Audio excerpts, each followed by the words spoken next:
We're going to keep worshiping in just a minute, but I want to share some of the words that I've been getting from the Lord. Like I said, I've been getting emails from people and text messages, and I've done my best to kind of compile it into something. And it's a little bit different for me than I've ever done, because I actually had to write this thing out and incorporate some of the words I was hearing from the Lord, and incorporate some of the things that other people were hearing from the Lord. But just a quick little teaching before we get into it.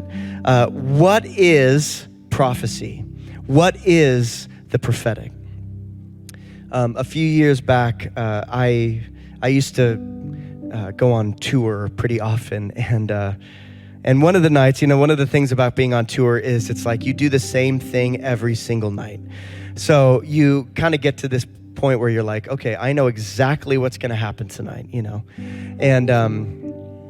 And I remember one night we were wrapping up late, like we always did. And I love to go to bed early, so tour is really hard for me because everything's very late. And I remember Elevation was leading worship, and I was so tired. I thought, what, I'm going to go back to the bus and I'm going to go to sleep. And as I was walking, I felt like the Lord was like, stop. You need to stay. And I was like, oh, are you sure? Because I am really tired. Are you sure? And so I kind of sat on the side of the stage and I was praying, and I saw this guy kind of sitting in the front, and big, tall guy, shaved head, a bunch of tattoos, like everything in his person exuded this don't talk to me sort of vibe, Everyone around him had their hands up in worship, and he was just scowling, not singing, arms down, staring at the stage. And I felt so clearly like the Lord said, I need you to go tell him that he is going to be a better father than his father was to him. And I was like, are you sure again, Lord? That's so, it's so full of what if he's not a dad? What if his dad was a great dad? Or what if he didn't have, there's all these things going. Lord, there's so many things that have to line up for that sentence to make sense. And I was like, what else, Lord? And he said, that's all I want you to say. That's all I'm going to give you right now. And I was like, okay, great. So we finished worship and everybody's leaving, and I walk up to the guy and I said, hey, this may sound really weird, but I felt like the Lord said that you are going to be a better father than your father was to you. And then as soon as that word came out of my mouth, a bunch of other things came out of my mouth. And I don't even remember exactly what I said. But everyone around, the family that was with him, they all started crying. He started crying. I prayed for him. And it was one of those things that it was like, I left and they didn't go, wow, that guy is awesome. I left and they were like, the Lord sees me. The Lord knows me, And the prophetic is that. It's not fortune telling. I think a lot of times we're like, it's fortune telling. That's not what it is. It is this. This is the best way I could say it. It's a spirit-led insight that goes beyond human intuition. This is the prophetic. And it is something for everybody to walk in. This is not something that's just for the elite, spirit-filled people. And it is for spirit-filled people, but it's not just for a few people, it's for everybody. And if you want a good deep dive into spiritual giftings, 1 Corinthians, honestly, 12 through 14 is really great. 1 Corinthians in its entirety is great. But if you really want a deep dive into speaking in tongues, if you want a real deep dive into the prophecy, into love, and all of the foundations for the spiritual giftings, they're great. But I'm going to give you a real quick flyby before we dive in. Number one, in 1 Corinthians 14:1, it says this. It says, pursue love, because love has to be the foundation of everything that we do. 1 Corinthians 13 lays that out. Love has to be the foundation of everything that we do. Pursue love and earnestly desire the spiritual gifts, especially that you may prophesy. Especially that you may prophesy. So we are to earnestly desire to prophesy. That's okay. If you're like, man, Lord, I want you to speak to me in a unique way, the Lord's like, great, I love that. I honor that. It's not saying that there's just some people that receive that. Anybody at any point can receive that. Paul says earlier on in 1 Corinthians 12, he said, all of these are empowered, all the gifts of the Spirit, all the manifestations of the Spirit are empowered by one and the same Spirit who apportions to each one individually as he wills. So each one of us can walk in this. This is not just for a few of us. This is for all of us. And this is the heart of this Sunday. Number 2, prophecy builds up, encourages, and consoles. 1 Corinthians 14, 3-4 says this. On the other hand, the one who prophesies speaks to people for their uplifting and encouragement and consolation. The one who speaks in a tongue builds up himself, but the one who prophesies builds up the church. So prophecy is this thing that really builds people up. Years ago, my wife and I were, when we were on staff with YWAM, we were praying over all these teams that were going all to all these different countries. And there was this girl that was in there praying over them. And she started praying really loud. She was like, and I feel like the Lord is saying that you guys are going to die on outreach. And everyone was like, hey, you have that moment where you go, okay, this is kind of weird. And I'll never forget, because for me at that time, the prophetic was kind of new. And our leaders pulled her aside and said, no. That is not what prophecy is about. It's about encouraging and building up. And guess what? That entire team came back safe and sound. It was no problem. So again, when you hear the kind of the doomsdayer, the naysayer, again, laying out dates, that's one of those things that Jesus said, nobody knows the date and time. So these are all sort of like warnings and like kind of yellow flags in the prophetic. But prophecy encourages, builds up, and it consoles. This is something that is the point of prophecy. Number 3, gifts of the Spirit manifest most in a unified and built-up church. I love this. I shared this with the team downstairs. But 1 Corinthians 14, 12 says this. So with yourselves, since you are eager for the manifestations of the Spirit, it's great. You're seeking after the manifestations of the Spirit. Strive to excel in building of the church. Strive to excel in building up the church. So Paul, and in the context of this, he's talking about unity, the diversity of the giftings, and how they all work together.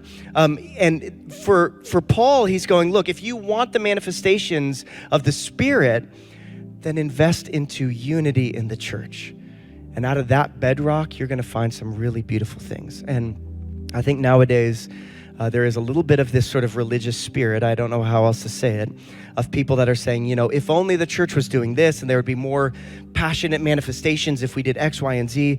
And it becomes a sort of judgmental spirit on the church, and that is not of the Lord.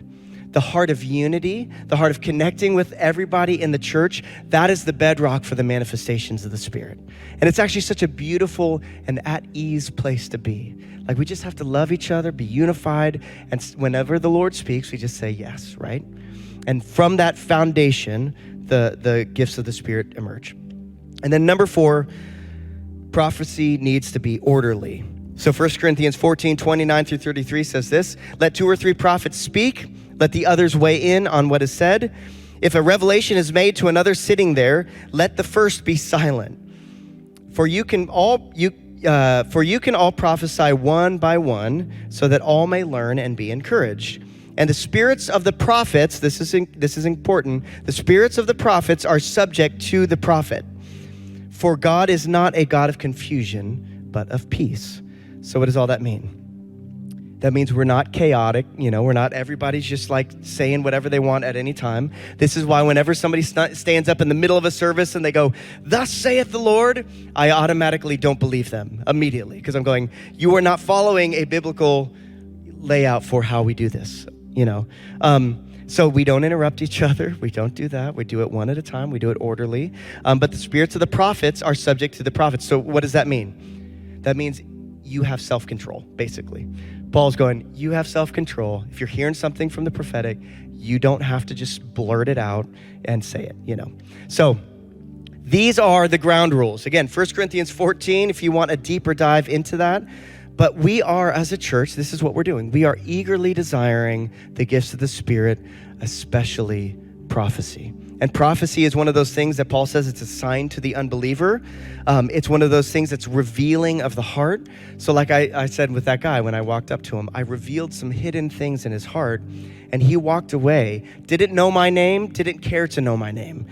He walked away just going, I know the Lord sees me, because that guy who has no idea who I am spoke to me about something that only me and the Lord know about, And so this is prophecy.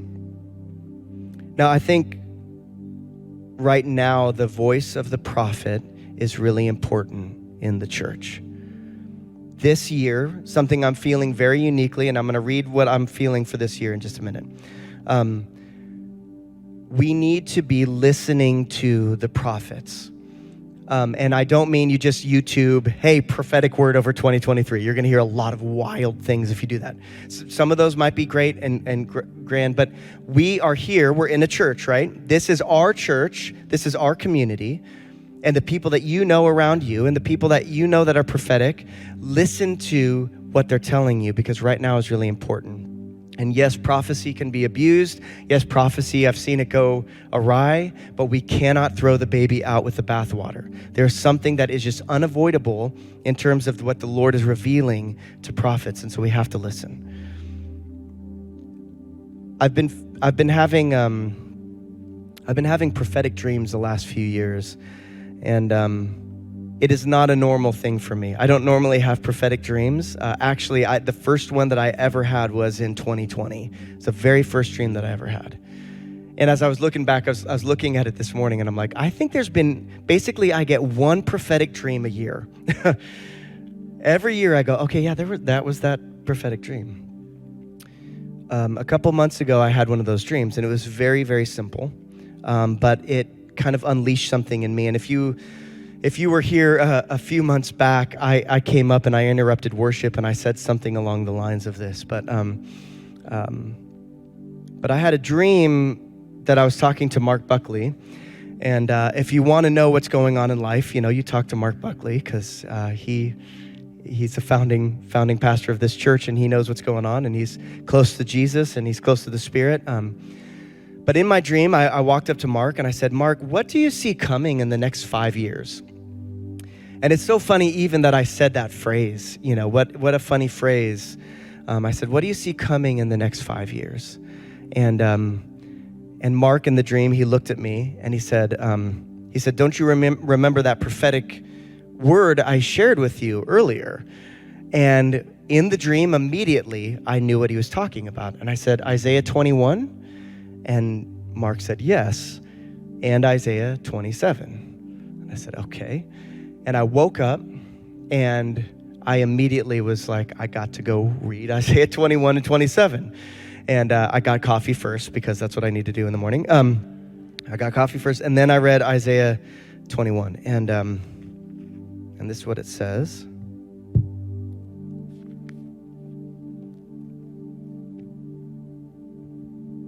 And again, you got your notebooks, write these things down. The Bible says to sift out prophetic words. So your job is not to just go, oh, okay, Ryan said that. This is what's going to happen. Sift it out with you and the Lord. But Isaiah 21, the title of it is, Fallen, Fallen is Babylon. And I went, yikes. Yikes. And as I processed this with Mark the next day, because I happened to be meeting with Mark the next day, I said, I had a dream about you, and you told me, Isaiah 21. I said, fallen is Babylon. And Mark said, prophetically, Babylon often represents the systems of the world, like this worldly system. And I started to go, okay, all right, this the falling of the worldly system. And in Isaiah 21, it said this, and this is what I think it really sticks out.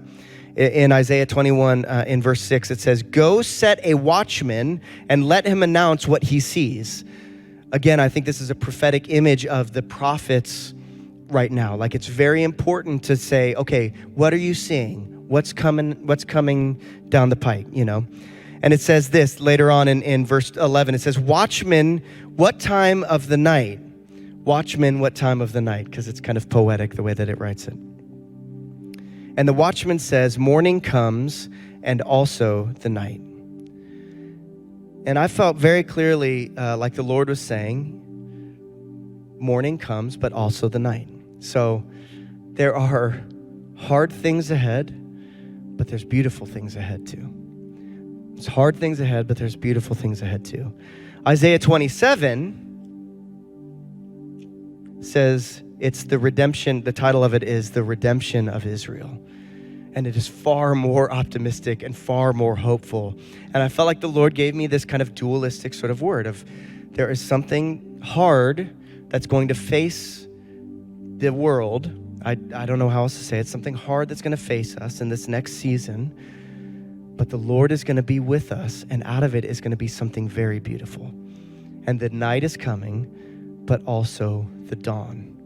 The dawn is coming. And this, after I compiled some words from elders in the church and some other people in the church, this is what I wrote down in terms of this year. There is a storm on the horizon. Many of us have been feeling that in the spirit for some time. Though some of us may be standing in the sun right now, we can hear the distant thunder and we can see the gathering of dark clouds. But it's important for us to remember that our battle is not with flesh and blood, but a battle against the spiritual rulers and authorities. This is out of Ephesians. A battle against the cosmic powers over this present darkness and against the spiritual forces of evil in the heavenly places.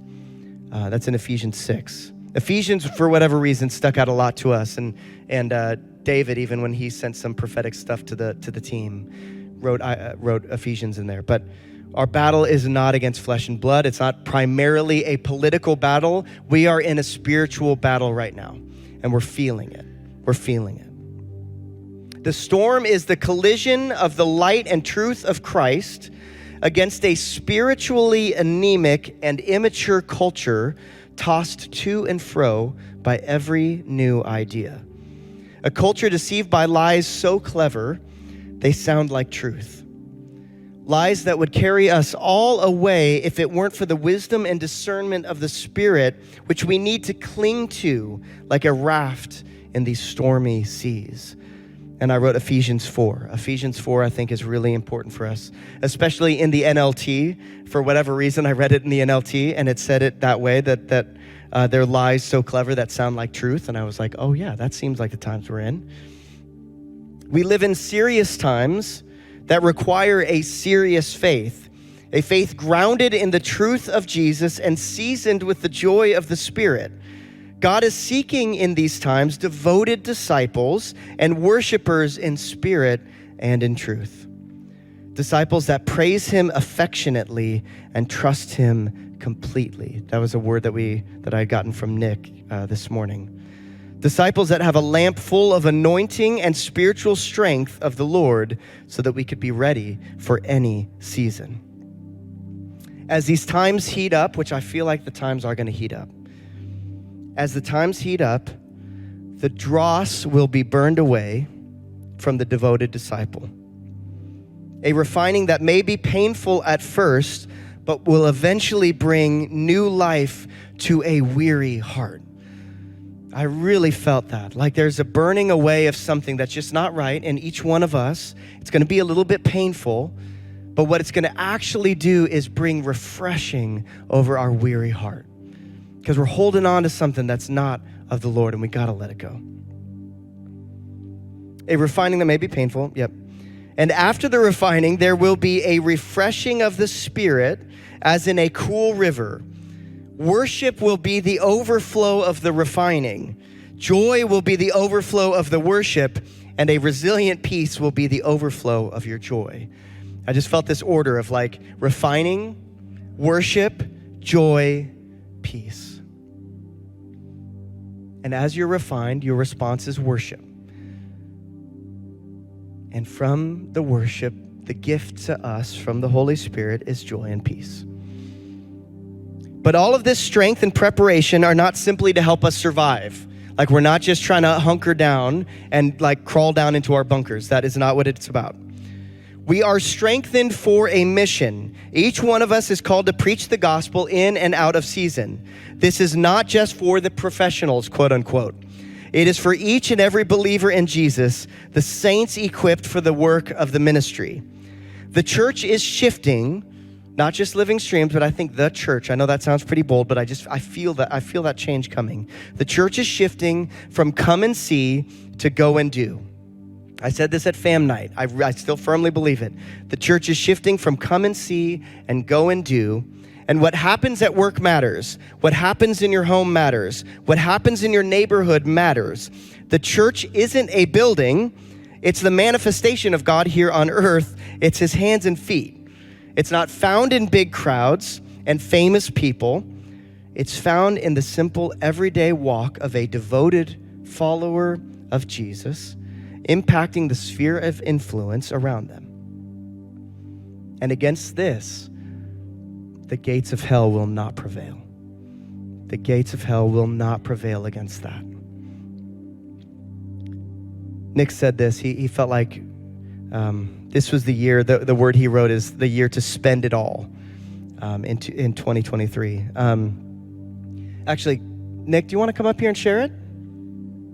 Yes. Yeah, come on up here, Nick. Come on. Welcome, Nick Orso. I was going to share it for you, but why would I? You're sitting right there. Thanks. Yeah, this morning I was woken up super early, and I'm not going to pretend like this is incredibly profound, because I don't think it is profound, but I do think it is a reminder that we need to hold very dear this year. Why not? Because it's right here, right? It just started. And the word I felt like the Lord was saying was that we need to spend it all, that this is actually a year of a trusting extravagance that we need to pour out, which is hard because I do believe there's a lot of tough times coming. We've seen a lot of economic things that would give us all the evidence in the world to hunker down and to sort of self-protect. But I felt like the Lord was saying that we need a childlike affection in our worship and praise. And I shared with the team that my daughter, who's actually sleeping on my wife's lap right now, every morning about 4 a.m, she comes in our room and she sleeps in our bed with us, and she takes my hand and she sticks it on her face. And if I pull my hand away, she'll grab it and she'll stick it back on her face. Or she'll take my hand, and then she'll put her face next to mine, like whatever she can do. I can't even roll over without her being glued to me. And I just believe that that's such a good example of how the Lord wants us to experience worship and praise and affection with him. It's not a groveling at his feet, but it's a clinging to him affectionately. And so with that brings on that childlike trust. My daughter trusts me completely. She's never worried about what she's gonna eat. She's not worried about what clothes she's gonna have to wear. She wakes up and all she wants to do is play. She wants my attention, she wants my affection, and I wanna give that back. So I felt like the challenge was especially for those of us that I would call, and I'm one of these people, control freaks. People that have it mostly together, or at least we think we have it enough together that we can muster the strength to be safe, to have what we need, to plan things out because we have anticipated it. But the Lord's saying, trust me with your time, trust me with your finance. Because those are the two things my wife and I struggle sometimes the most with. There's no time to go on a vacation or to spend with someone. Or we skip date night month after month after month. And the Lord is saying, no, take that time. Take that person out to lunch. Love your spouse. Love your children. All of the working and all of the grinding, if it's not to spend time loving one another and building relationship with one another, then it's wasted. And the same with your finance. Do you trust the Lord enough to be generous with your finances? To give to someone that you've always wanted to give to. Well, I just got reminded, like a lot of us, if you ever pictured, like if I won the lottery, you know what I would do? I would buy this person that, and I would buy this person that. That's usually most of our first thoughts. But the reality is the Lord has given you enough for today and tomorrow and the next day, whether you know it or not, and he wants you to be generous and to pour out your finance, to pour out your time, whatever it is that you have, even if it's small, to give it with trust because the Lord is there for you. He cares for you, but it comes through that affectionate connection with the Lord. So spend it all this year, church. Thanks, Nick. Let's all stand up because we're gonna go with a little bit more worship, a little more hearing from the Lord. And again, if you guys are hearing anything, write it down in that journal that we gave you. Write it down in your phone. If you hear something and you want to send it to us, just send it over to us. And even this week, we'll go over those words.